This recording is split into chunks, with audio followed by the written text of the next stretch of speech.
Hello dear students, good morning ਬੇਟੇ। ਇਸ ਤੋਂ ਪਹਿਲਾਂ ਤੁਹਾਨੂੰ ਇੱਕ ਵੀਡੀਓ ਪਾਈ ਗਈ ਸੀ ਪਲਾਂਟ ਹਾਰਮੋਨਸ।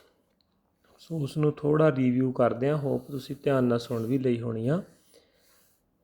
ਪਲਾਂਟ ਹਾਰਮੋਨਸ ਕੀ ਹੁੰਦੇ ਹਨ? ਪਲਾਂਟਸ ਦੇ ਵਿੱਚ ਹਿਊਮਨ ਦੀ ਤਰ੍ਹਾਂ ਕੋਈ ਵੀ ਨਰਵਸ ਸਿਸਟਮ ਨਹੀਂ ਹੁੰਦਾ, ਅਤੇ ਫਿਰ ਪਲਾਂਟ ਦੇ ਵਿੱਚ ਕਿਵੇਂ ਐਕਟੀਵਿਟੀ ਹੁੰਦੀ ਹੈ? ਉਹ ਹੁੰਦੀ ਹੈ ਹਾਰਮੋਨਸ ਕਰਕੇ। ਹਾਰਮੋਨਸ, ਪਲਾਂਟ ਹਾਰਮੋਨਸ ਕੀ ਹਨ? The chemical released by the plant cell are called plant hormones. These are also called phytohormones. ਜੋ ਪਲਾਂਟ ਦੇ ਸੈੱਲ ਹਾਰਮੋਨ ਰਿਲੀਜ਼ ਕਰਦੇ ਨੇ ਇਸ ਨੂੰ ਪਲਾਂਟ ਹਾਰਮੋਨਸ ਕਿਹਾ ਜਾਂਦਾ। ਅਤੇ ਦੋ ਪ੍ਰਕਾਰ ਦੀ ਗਰੋਥ ਤੁਸੀਂ ਸੁਣੀ ਹੈ, ਗਰੋਥ ਡਿਪੈਂਡੈਂਟ ਅਤੇ ਗਰੋਥ ਇੰਡੀਪੈਂਡੈਂਟ। ਅਤੇ ਨਾਲ ਹੀ hormones like gibberellins, auxin which helps in the growth of stem, ਜਿਹੜੇ ਗਰੋਥ ਵਿੱਚ ਹੈਲਪ ਕਰਦੇ ਹਨ। ਸਾਈਟੋਕਾਈਨਨ ਪ੍ਰਮੋਟ ਸੈੱਲ ਡਿਵੀਜ਼ਨ, ਇਸ ਕਰਕੇ ਸੈੱਲ ਡਿਵੀਜ਼ਨ ਹੁੰਦੀ ਹੈ। And ਕਾਜਜ਼ the formation of fruits and seed, ਜਿਸ ਨਾਲ ਫਰੂਟ ਅਤੇ ਸੀਡ ਬਣਦੇ ਹਨ, ਫਲਾਵਰ ਲੱਗਦੇ ਹਨ। ਅਤੇ ਹੋਰ ਹਾਰਮੋਨਸ ਹਨ ਐਬਸਿਸਿਕ ਐਸਿਡ ਹਾਰਮੋਨ, ਤੁਸੀਂ ਸੁਣਿਆ ਹੈ। Is the example of hormone which inhibits growth, ਜੋ ਗਰੋਥ ਨੂੰ ਰੋਕਦਾ ਹੈ, ਜਿਸ ਕਾਰਨ ਜਿਹੜੇ ਪੱਤੇ ਹਨ ਉਹ ਝੜਦੇ ਹਨ। ਸੋ ਇਸ ਤਰ੍ਹਾਂ ਪਲਾਂਟ ਹਾਰਮੋਨਸ ਤੁਸੀਂ ਸਟੱਡੀ ਕੀਤਾ ਹੈ। ਅਤੇ ਅੱਜ ਅਸੀਂ ਸਟੱਡੀ ਕਰਾਂਗੇ ਐਨੀਮਲ ਹਾਰਮੋਨਸ। ਜਿਸ ਤਰ੍ਹਾਂ ਪਲਾਂਟ ਦੇ ਵਿੱਚ ਹਾਰਮੋਨਸ ਕੰਮ ਕਰਦੇ ਹਨ, ਇਸੇ ਤਰ੍ਹਾਂ ਕੁਝ ਹਾਰਮੋਨਸ ਐਨੀਮਲਸ ਵਿੱਚ ਵੀ ਹਨ, ਮਨੁੱਖ ਵਿੱਚ ਵੀ ਹਨ,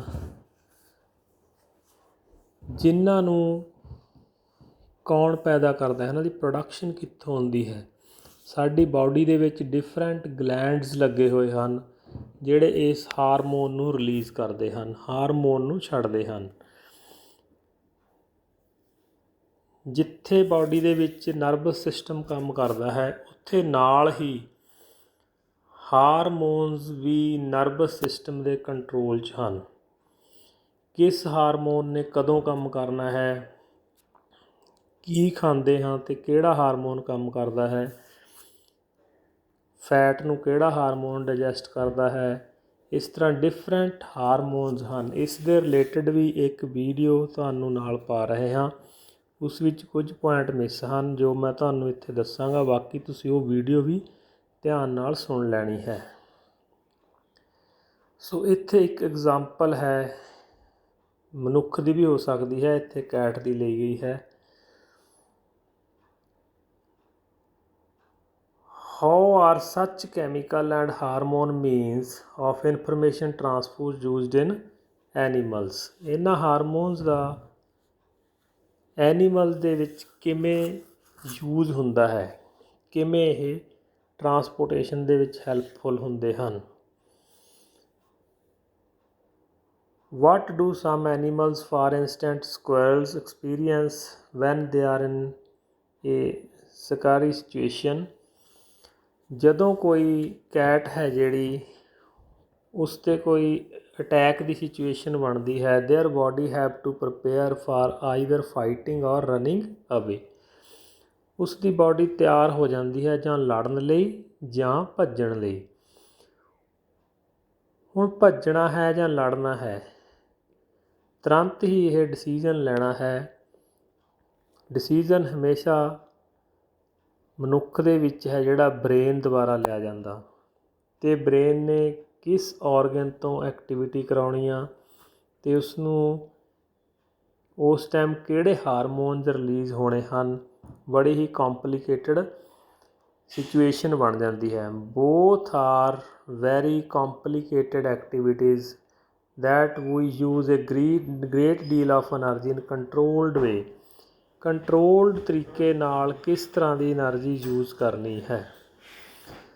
ਸੋ ਇਸੇ ਤਰ੍ਹਾਂ ਹੀ ਮਨੁੱਖ ਵਿੱਚ ਵੀ ਹੋ ਸਕਦਾ ਹੈ।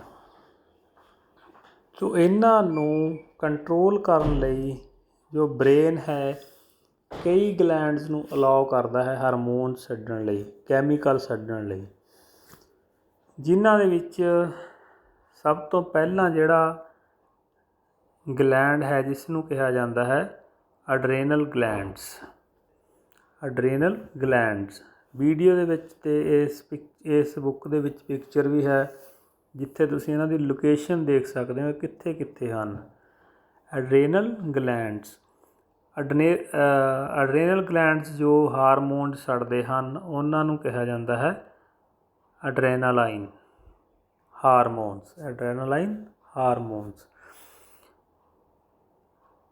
ਇਨ ਮੈਨੀ ਐਨੀਮਲਸ ਇਨਕਲੂਡਿੰਗ ਮੈਨ, ਕਈ ਐਨੀਮਲ ਜਿਸ ਦੇ ਵਿੱਚ ਅਸੀਂ ਮਨੁੱਖ ਨੂੰ ਵੀ ਗਿਣਦੇ ਹਾਂ, being using A hormone called adrenaline hormone that is secreted from the adrenal gland, ਜੋ ਕਿ adrenal gland ਰਾਹੀਂ ਛੱਡਿਆ ਜਾਂਦਾ ਹੈ। ਜੋ ਇਹ ਹਾਰਮੋਨ ਛੱਡਦੇ ਹਨ, adrenaline is secreted directly into the blood, ਇਹ ਡਾਇਰੈਕਟ ਹੀ ਬਲੱਡ ਦੇ ਵਿੱਚ ਮਿਕਸ ਹੋ ਜਾਂਦੇ ਹਨ and carry to the different parts of the body, ਅਤੇ ਅਲੱਗ-ਅਲੱਗ ਬੋਡੀ ਪਾਰਟ ਤੱਕ ਮੂਵ ਹੁੰਦੇ ਹਨ।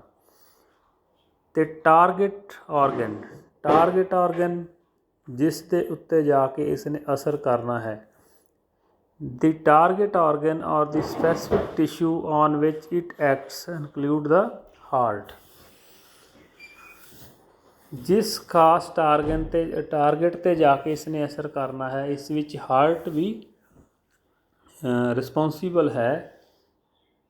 ਇਹ ਕੀ ਕਰਦਾ ਹੈ ਜਦੋਂ ਇਹ ਗਲੈਂਡ ਹਾਰਮੋਨਸ ਛੱਡਦੇ ਹਨ, as a result heart beat faster ਹੋ ਜਾਂਦੀ ਹੈ, resulting in the supply of more oxygen to our muscles, ਅਤੇ ਸਾਡੇ ਮਸਲਸ ਨੂੰ ਸਭ ਤੋਂ ਵੱਧ ਆਕਸੀਜਨ ਇਹ ਦਿੰਦੇ ਹਨ।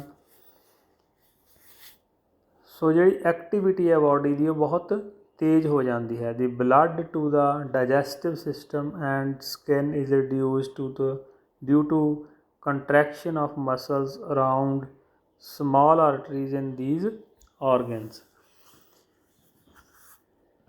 ਅਤੇ ਉਸ ਦੌਰਾਨ ਕੀ ਹੁੰਦਾ ਹੈ, the breathing rate also increases because of the contraction of diaphragm ਅਸੀਂ ਪੜ੍ਹਿਆ ਹੈ ਜਿਸ ਵਿੱਚ ਹਾਰਟ ਪਲੇਸ ਕਰਦਾ ਹੈ, ਉਸ ਦੀ ਕੰਟਰੈਕਸ਼ਨ ਹੋਣ ਕਾਰਨ, ਸੁੰਗੜਨ ਕਾਰਨ ਬਰੀਦਿੰਗ ਰੇਟ ਆ ਜਿਹੜਾ ਉਹ ਵੱਧ ਜਾਂਦਾ ਹੈ। ਐਂਡ ਦਾ ਰਿਬਜ਼ ਮਸਲ, ਅਤੇ ਨਾਲ ਹੀ ਰਿਬਜ਼ ਮਸਲ ਨਾਲ ਅਤੇ ਡਾਇਆਫ੍ਰੈਗਮ ਦੇ ਸੁੰਗੜਨ ਦੇ ਨਾਲ ਬਰੀਦਿੰਗ ਰੇਟ ਹੈ ਜਿਹੜਾ ਵੱਧ ਜਾਂਦਾ ਹੈ।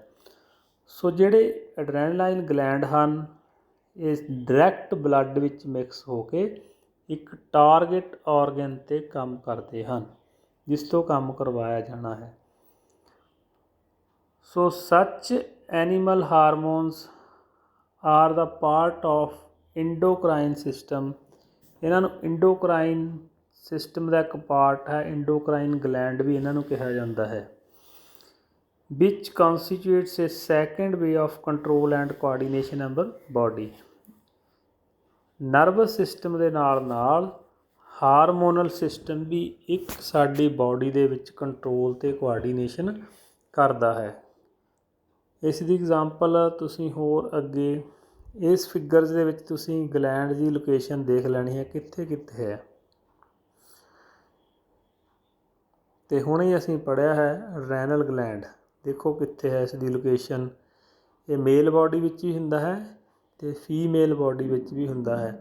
ਸਾਰੇ ਗਲੈਂਡਸ ਲਗਭਗ ਸੇਮ ਹਨ, ਇੱਕ ਜੋ ਗਲੈਂਡ ਦਾ ਡਿਫਰੈਂਟ ਹੈ, ਜੋ ਮੇਲ ਦੇ ਵਿੱਚ ਗਲੈਂਡ ਹੁੰਦਾ ਹੈ ਜੋ ਰੀਪਰੋਡਕਸ਼ਨ ਸਿਸਟਮ ਲਈ ਯੂਜ਼ ਹੁੰਦਾ ਹੈ ਉਹ ਹੈ ਟੈਸਟਸ, ਅਤੇ ਫੀਮੇਲ ਦੇ ਵਿੱਚ ਜੋ ਗਲੈਂਡ ਡਿਫਰੈਂਟ ਹੈ ਉਹ ਹੈ ਓਵਰੀ। ਸੋ ਇਹ ਬਾਅਦ ਵਿੱਚ ਡਿਸਕਸ ਕਰਾਂਗੇ। ਸੋ ਡਿਫਰੈਂਟ ਗਲੈਂਡਸ ਨੇ ਜਿਹੜੇ ਹਿਊਮਨ ਬਾਡੀ ਦੇ ਵਿੱਚ ਐਕਟੀਵੇਟ ਹੁੰਦੇ ਹਨ। Let's examine some example to understand how hormone help in coordinated growth, ਕਿਵੇਂ ਇਹ ਗਰੋਥ ਦੇ ਵਿੱਚ ਹੈਲਪ ਕਰਦੇ ਹਨ। We have all seen salt packets, ਅਸੀਂ ਸਾਰਿਆਂ ਨੇ ਲੂਣ ਵਾਲਾ ਪੈਕਟ ਦੇਖਿਆ ਹੈ, ਵਿੱਚ ਸੇ ਆਇਓਡਾਈਜ਼ਡ ਸਾਲਟ, ਉਸ ਦੇ ਉੱਤੇ ਆਇਓਡਾਈਜ਼ਡ ਸਾਲਟ ਲਿਖਿਆ ਹੁੰਦਾ ਹੈ, ਜਾਂ ਕੀ ਲਿਖਿਆ ਹੁੰਦਾ ਹੈ, ਇਨਰਿਚਡ ਵਿਦ ਆਇਓਡੀਨ। ਇਸ ਵਿੱਚ ਆਇਓਡੀਨ ਹੈ, ਇਸ ਨੂੰ ਆਇਓਡੀਨ ਯੁਕਤ ਨਮਕ ਵੀ ਆਖਿਆ ਜਾਂਦਾ ਹੈ। Why it is important for us to have iodised salt in our diet. ਸਾਨੂੰ ਆਇਓਡਾਈਜ਼ਡ ਸਾਲਟ ਕਿਉਂ ਖਾਣਾ ਚਾਹੀਦਾ ਹੈ? Because iodine is necessary for thyroid gland. Iodine ਹੈ ਜਿਹੜੀ ਥਾਇਰਡ ਗਲੈਂਡ ਲਈ ਜ਼ਰੂਰੀ ਹੈ। ਇੱਥੇ ਲੱਗਿਆ ਹੁੰਦਾ ਹੈ ਸਾਡੇ ਗਲੇ ਦੇ ਵਿੱਚ ਥਾਇਰਡ ਗਲੈਂਡ। ਥਾਇਰਡ ਗਲੈਂਡ ਹੈ ਜਿਹੜਾ, ਇਹ ਵੀ ਇੱਕ ਹਾਰਮੋਨ ਛੱਡਦਾ ਹੈ, ਇੱਕ ਜੂਸ ਛੱਡਦਾ ਹੈ, ਇੱਕ ਰਸ ਛੱਡਦਾ ਹੈ ਇਹ ਗਲੈਂਡ, ਜਿਸ ਨੂੰ ਥਰੋਕਸੀਨ ਹਾਰਮੋਨ ਕਿਹਾ ਜਾਂਦਾ ਹੈ। Thyroid produce thyroxine hormones. ਇਹ ਕੀ ਕਰਦਾ ਹੈ? Thyroxine regulates carbohydrates, proteins and fat metabolism. ਇਹ ਸਾਡੀ ਬਾਡੀ ਦੇ ਵਿੱਚ ਕਾਰਬੋਹਾਈਡਰੇਟ, ਪ੍ਰੋਟੀਨ ਅਤੇ ਫੈਟ ਨੂੰ ਮੇਨਟੇਨ ਰੱਖਦਾ ਹੈ, ਅਤੇ ਇਸ ਦੇ ਵਧਣ ਨਾਲ ਅਤੇ ਘਟਣ ਦੇ ਨਾਲ ਕਈ ਰੋਗ ਲੱਗਦੇ ਹਨ। So iodine is essential for the synthesis of thyroxine. Thyroxine hormone produce ਕਰਨ ਲਈ ਆਇਓਡੀਨ ਬੜੀ ਨੈਸੈਸਰੀ ਹੈ ਬਾਡੀ ਦੇ ਵਿੱਚ। In case iodine is deficient in our diet, ਜੇ ਅਸੀਂ ਆਇਓਡੀਨ ਆਪਣੀ ਡਾਈਟ ਦੇ ਵਿੱਚ ਨਹੀਂ ਲੈਂਦੇ, there is a possibility that we might suffer from goitre, ਤਾਂ ਸਾਨੂੰ ਗੋਇਟਰੀ ਰੋਗ ਹੋ ਸਕਦਾ ਹੈ। ਵਨ ਆਫ ਦਾ ਸਿੰਪਟਮ, ਇਹਦਾ ਕੀ ਸਿੰਪਟਮ ਹੈ? ਇੱਕ ਇਨ ਦਿਸ ਡਿਜ਼ੀਜ਼ ਇਜ਼ ਸਵੈਲਨ ਨੈਕ, ਜੋ ਸਾਡੀ ਗਰਦਨ ਹੈ ਉਹ ਸੁੱਜ ਜਾਂਦੀ ਹੈ। ਇਸ ਤਰ੍ਹਾਂ ਹਰੇਕ ਗਲੈਂਡ ਦਾ ਬੜਾ ਇੰਪੋਰਟੈਂਟ ਰੋਲ ਹੈ। ਥਾਇਰਡ ਗਲੈਂਡ ਹੈ ਜਿਹੜਾ ਥਰੋਕਸੀਨ ਹਾਰਮੋਨ ਪ੍ਰੋਡਿਊਸ ਕਰਦਾ, ਜਿਹੜਾ ਕਾਰਬੋਹਾਈਡਰੇਟ, ਪ੍ਰੋਟੀਨ ਅਤੇ ਫੈਟ ਨੂੰ ਰੈਗੂਲਰ ਕਰਦਾ ਸਾਡੀ ਬਾਡੀ ਦੇ ਵਿੱਚ, ਇਸ ਦੀ ਕੁਆਂਟਿਟੀ ਨੂੰ। ਹੋਰ ਗਲੈਂਡਸ ਦੇਖੋ। Sometimes we come across people who are either very short or extremely tall. Dwarfs means ਬੋਨੇ, ਛੋਟੇ, ਅਸੀਂ ਕਈ ਛੋਟੇ ਬੰਦੇ ਦੇਖਦੇ ਹਾਂ ਅਤੇ ਕਈ ਬਹੁਤ ਲੰਬੇ, ਜਿਨ੍ਹਾਂ ਦਾ ਕੱਦ ਹੋ ਜਾਂਦਾ ਹੈ। ਸੋ ਇੱਕ ਗਰੋਥ ਹਾਰਮੋਨ ਹੈ। Growth hormone is the one of the hormone secreted by the pituitary gland. Pituitary gland ਤੁਸੀਂ ਫਿਗਰ ਵਿੱਚ ਦੇਖ ਸਕਦੇ ਹੋ, ਇਹ ਬ੍ਰੇਨ ਦੇ ਵਿੱਚ ਹੁੰਦਾ ਹੈ। ਬ੍ਰੇਨ ਦੇ ਵਿੱਚ ਬਹੁਤ ਛੋਟੇ ਜਿਹੇ ਆਕਾਰ ਦਾ, ਜਿਸ ਤਰ੍ਹਾਂ ਇੱਕ ਮੱਕੀ ਦਾ ਦਾਣਾ ਜਾਂ ਮਟਰ, ਇਸ ਤਰ੍ਹਾਂ ਦਾ ਹੁੰਦਾ ਹੈ। ਇਹ ਇੱਕ ਦਿਸ ਇਜ਼ ਪਿਊਟਰੀ ਗਲੈਂਡ। ਇਹ ਵੀ ਇੱਕ ਹਾਰਮੋਨ ਛੱਡਦੇ ਹਨ, ਜਿਸ ਦੇ ਉੱਤੇ ਸਾਡੀ ਬਾਡੀ ਦੀ ਗਰੋਥ ਡਿਪੈਂਡ ਕਰਦੀ ਹੈ। So growth hormone is one of the hormone secreted by pituitary. It is, as its name indicates, growth hormone. It regulates growth and development of the body. Growth ਅਤੇ development ਦੋਨਾਂ 'ਚ ਫਰਕ ਹੈ। Growth ਹੁੰਦਾ ਸਰੀਰ ਦਾ ਵਧਣਾ, ਸਰੀਰਕ ਵਾਧਾ। ਡਿਵੈਲਪਮੈਂਟ ਬ੍ਰੇਨ ਦਾ ਵਧਣਾ, ਦਿਮਾਗ ਦਾ ਤੇਜ਼ ਹੋਣਾ। ਗਰੋਥ ਐਂਡ ਡਿਵੈਲਪਮੈਂਟ, ਅਕਲ ਦਾ ਵਧਣਾ। ਗਰੋਥ ਐਂਡ ਡਿਵੈਲਪਮੈਂਟ ਦੋਨਾਂ ਨੂੰ ਰੈਗੂਲੇਟ ਕਰਦਾ ਹੈ। If there is a deficiency of this hormone in childhood, ਬਚਪਨ ਦੇ ਵਿੱਚ ਜੇਕਰ ਇਸ ਵਿੱਚ ਕਮੀ ਆ ਜਾਵੇ, ਜਿਹੜਾ ਪਿਊਟਰੀ ਗਲੈਂਡ ਆ ਉਹ ਪ੍ਰੋਪਰ ਹਾਰਮੋਨਜ ਨਾ ਛੱਡੇ, ਇਟ ਲੀਡਸ ਟੂ ਡਫਾਰਫਿਜ਼ਮ, ਤਾਂ ਬੌਨਾਪਣ ਹੈ ਜਿਹੜਾ ਉਸ ਦੇ ਵਿੱਚ ਆ ਜਾਂਦਾ ਹੈ। So you have must notice many dramatic changes in your appearance as well as that of your friends as you approach 10 to 11 years of age। ਤੇ 10 ਤੋਂ 12 ਸਾਲ ਦੀ ਉਮਰ ਵਿੱਚ ਤੁਸੀਂ ਦੇਖਦੇ ਹੋ ਆਪਣੇ ਵਿੱਚ ਤੇ ਆਪਣੇ ਫਰੈਂਡਸ ਦੇ ਵਿੱਚ ਉਹਨਾਂ ਦੀ ਅਪੀਅਰੈਂਸ ਦੇ ਵਿੱਚ, ਉਹਨਾਂ ਦੇ ਦਿੱਖ ਦੇ ਵਿੱਚ, ਚਿਹਰੇ ਦੇ ਉੱਤੇ ਕੁਝ ਚੇਂਜਸ ਆਉਂਦੀਆਂ ਹਨ। These changes associated with puberty are because of the secretion of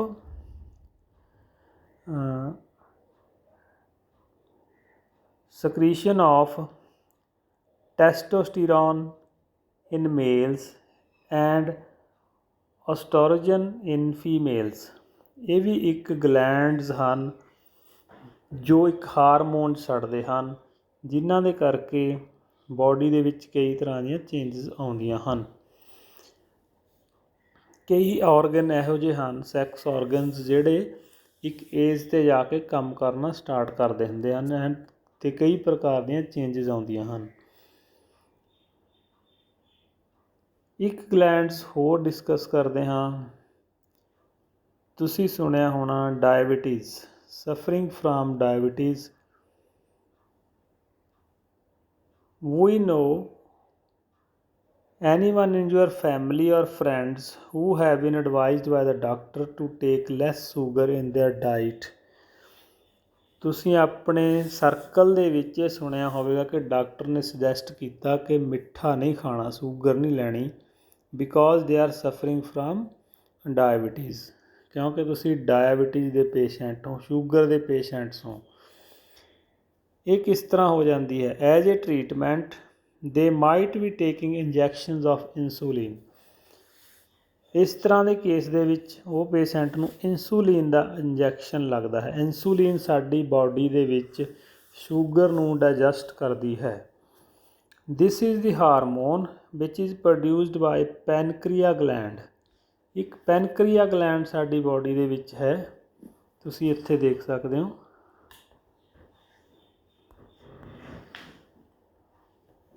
ਪੈਨਕ੍ਰੀਆ gland, ਪੈਨਕ੍ਰੀਆ gland ਸਾਡੀ ਬਾਡੀ ਦੇ ਵਿੱਚ ਹੈ,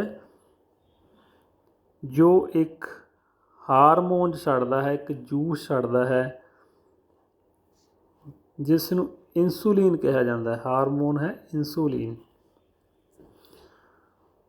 ਸੋ this is the hormone which is produced by pancreas. Insulin ਇੱਕ ਹਾਰਮੋਨ ਹੈ ਜਿਸ ਨੂੰ ਪੈਨਕ੍ਰੀਆ ਗਲੈਂਡ ਪ੍ਰੋਡਿਊਸ ਕਰਦਾ ਹੈ, which helps in regulating blood sugar levels, ਜੋ ਬਲੱਡ ਸ਼ੂਗਰ ਲੈਵਲ ਨੂੰ ਕੰਟਰੋਲ ਕਰਦਾ ਹੈ।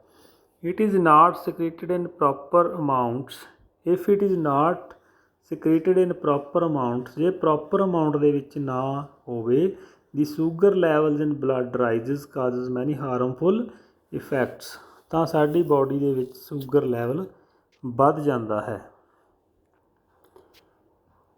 ਅਤੇ ਇਸ ਲਈ ਇਨਸੂਲਿਨ ਜੇ ਸਾਡੀ ਬਾਡੀ ਦੇ ਵਿੱਚ ਬਣਨੋਂ ਹਟ ਜਾਵੇ ਤਾਂ ਸ਼ੂਗਰ ਹੈ ਜਿਹੜਾ ਉਹ ਵੱਧ ਜਾਂਦਾ ਹੈ, ਅਤੇ ਫਿਰ ਇਨਸੂਲਿਨ ਦਾ ਇੰਜੈਕਸ਼ਨ ਆ ਜਿਹੜਾ ਉਹ ਲਗਾਇਆ ਜਾਂਦਾ ਹੈ। ਸੋ ਉਸ ਦੀ ਕੁਆਂਟਿਟੀ ਫਿਰ ਜਿੰਨੀ ਬਾਡੀ ਨੂੰ ਚਾਹੀਦੀ ਹੈ ਉਹ ਲਗਾ ਦਿੱਤੀ ਜਾਂਦੀ ਹੈ। ਸੋ ਇਸ ਤਰ੍ਹਾਂ ਦੇ ਕਈ ਗਲੈਂਡ ਸਾਡੀ ਬਾਡੀ ਦੇ ਵਿੱਚ ਅਸੀਂ ਹੁਣ ਪੜ੍ਹੇ ਹਨ। ਪਿਊਟਰੀ ਗਲੈਂਡ, ਅਡਰੈਨਲ ਗਲੈਂਡ ਹੋ ਗਿਆ, ਅਤੇ ਲੀਵਰ ਵੀ ਹੈ, ਇੱਕ ਗੈਲ ਬਲੈਡਰ ਹੈ ਜਿਸ ਨੂੰ ਪਿੱਤਾ ਕਿਹਾ ਜਾਂਦਾ ਹੈ, ਜੋ HCl ਹਾਈਡਰੋਕਲੋਰਿਕ ਐਸਿਡ ਛੱਡਦਾ ਹੈ, which is used for the digestion of food, ਜਿਹੜਾ ਫੂਡ ਨੂੰ ਡਾਈਜੈਸਟ ਕਰਨ ਲਈ ਵਰਤਿਆ ਜਾਂਦਾ ਹੈ। ਸੋ ਇਸ ਤਰ੍ਹਾਂ ਦੇ ਗਲੈਂਡਸ ਬਾਡੀ ਦੇ ਵਿੱਚ ਅਲੱਗ ਅਲੱਗ ਥਾਂ 'ਤੇ ਲੱਗੇ ਹੋਏ ਹਨ। ਇੰਟੈਸਟਾਈਨ ਗਲੈਂਡਸ ਜੋ ਸਾਡੀ ਇੰਟੈਸਟਾਈਨ ਦੇ ਵਿੱਚ ਹੁੰਦੇ ਹਨ, ਜੂਸ ਛੱਡਦੇ ਹਨ ਭੋਜਨ ਨੂੰ ਹਾਜ਼ਮ ਕਰਨ ਲਈ। ਸੋ ਸਾਡੇ ਮੂੰਹ ਦੇ ਵਿੱਚ ਸਲੀਵਾ ਬਣਦਾ ਹੈ, ਸਲੀਵਰੀ ਗਲੈਂਡ ਲੱਗੇ ਹੋਏ ਹਨ। ਇਹ ਉਸ ਵੀਡੀਓ ਵਿੱਚ ਨਹੀਂ ਹੋਏਗਾ। ਸਲੀਵਰੀ ਗਲੈਂਡਸ ਲੱਗੇ ਹੋਏ ਹਨ ਅਤੇ ਮੂੰਹ ਦੇ ਵਿੱਚ ਸਲੀਵਾ ਬਣਦਾ ਹੈ। ਸੋ ਡਿਫਰੈਂਟ ਗਲੈਂਡਸ ਨੇ ਜਿਹੜੇ ਡਿਫਰੈਂਟ ਫੰਕਸ਼ਨ ਕਰਦੇ ਹਨ। ਫੰਕਸ਼ਨ ਕਰਵਾਉਂਦਾ ਕੌਣ ਹੈ? ਬ੍ਰੇਨ। ਜਿਸ ਚੀਜ਼ ਦੀ ਬਾਡੀ ਦੇ ਵਿੱਚ ਲੋੜ ਹੁੰਦੀ ਹੈ, ਬ੍ਰੇਨ ਉਸੇ ਗਲੈਂਡ ਤੋਂ ਹਾਰਮੋਨਸ ਰਿਲੀਜ਼ ਕਰਵਾਉਂਦਾ ਹੈ, ਅਤੇ ਉਸ ਨੂੰ ਕਵਰ ਕਰਦਾ ਹੈ, ਰੈਗੂਲੇਟ ਕਰਦਾ ਹੈ। ਸੋ ਇਸ ਤਰ੍ਹਾਂ ਸਾਡੀ ਬਾਡੀ ਦੇ ਵਿੱਚ ਜਿੱਥੇ ਨਰਵਸ ਸਿਸਟਮ ਦਾ ਇੰਪੋਰਟੈਂਟ ਰੋਲ ਹੈ, ਉੱਥੇ ਹੀ ਨਾਲ ਦੀ ਨਾਲ ਜੋ ਹਾਰਮੋਨਲ ਸਿਸਟਮ ਹੈ ਇਸ ਦਾ ਵੀ ਬਹੁਤ ਇੰਪੋਰਟੈਂਟ ਰੋਲ ਹੈ। ਸੋ ਇਸ ਦੇ ਕੁਐਸਚਨ ਆਨਸਰ ਤੁਸੀਂ ਲਿਖ ਲਏ ਹਨ ਅਤੇ ਨਾਲ ਇੱਕ ਵੀਡੀਓ ਵੀ ਪਾਈ ਜਾਵੇਗੀ, ਉਹ ਵੀ ਧਿਆਨ ਨਾਲ ਸੁਣਨੀ ਹੈ। ਸੋ ਸਿਲੇਬਸ ਅੱਜ ਤੁਹਾਡਾ ਜੋ ਹੈ ਓਵਰ ਹੋ ਗਿਆ ਹੈ ਬੇਟੇ, ਪਰ ਰਿਵੀਜ਼ਨ ਸਟਾਰਟ ਕਰਾਂਗੇ। ਧਿਆਨ ਦੇ ਨਾਲ ਇਹ ਵੀਡੀਓ 1-2 ਵਾਰ ਸੁਣਨੀ ਹੈ ਅਤੇ ਸਿੱਖਣ ਦੀ ਕੋਸ਼ਿਸ਼ ਕਰਨੀ ਹੈ। Thank you, have a nice day.